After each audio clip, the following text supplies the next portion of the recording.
Well, the sound of Maudbilly is a blending of pop music epitomized by bands like the Byrds and the Monkees, imbued with some good old American hillbilly sensibility.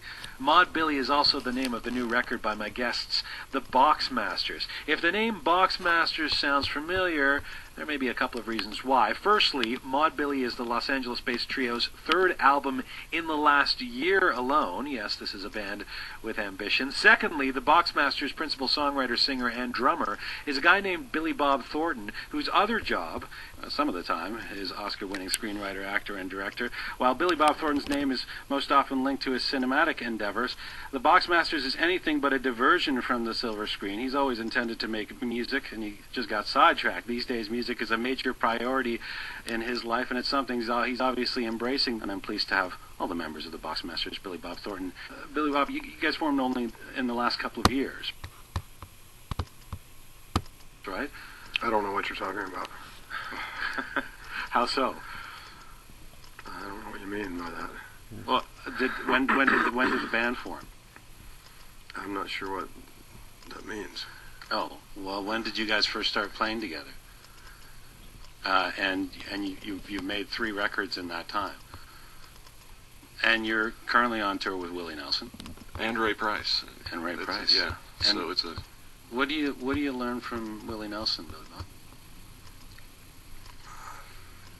I've never met him.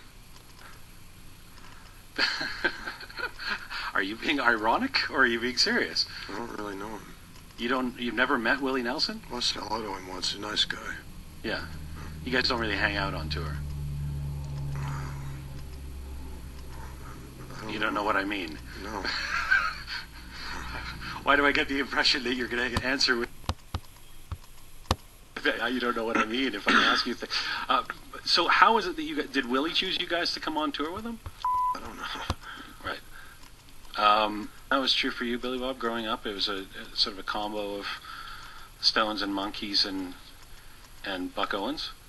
I just liked baseball when I was a kid. And you almost became a professional baseball player, right? I don't know. Maybe. But you didn't love music when you were a kid?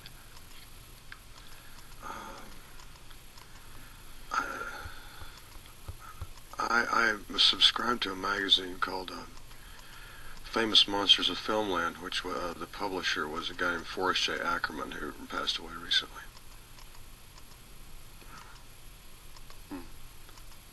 Do you remember what you were listening to musically when you were a kid? They had a contest where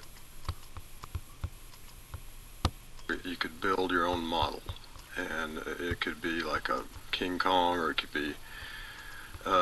be anything from something that you created yourself to like one of the monsters that was actually in the well, you know, in some of the magazines, like it could be Frankenstein all the way to Phantom of the Opera, and they made these plastic models in those days that you could buy and put together. But this was like a thing you could create your own world of it. You know, build telephone poles, make the railroad tracks, and everything.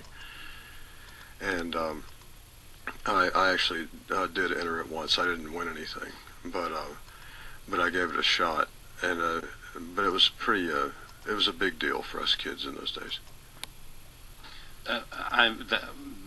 And where's the music? Where's the music fit into that? Music? No, it was a monster magazine. Right. But given that you seem to be quite passionate about music, I was wondering about your. Would you say that to Tom Petty? Would I say that he's passionate about music? Yeah. Yeah. Really? Would you explain why it's not a hobby? Would I explain why it's not a hobby? Are you reacting to the fact that I said? Yeah, I am. Since you're instructed not to talk about shit like that, yeah, I am reacting to that. Yeah. I wasn't instructed to. I'm not really instructed. You guys are here as a band. You're performing, but the producer was instructed.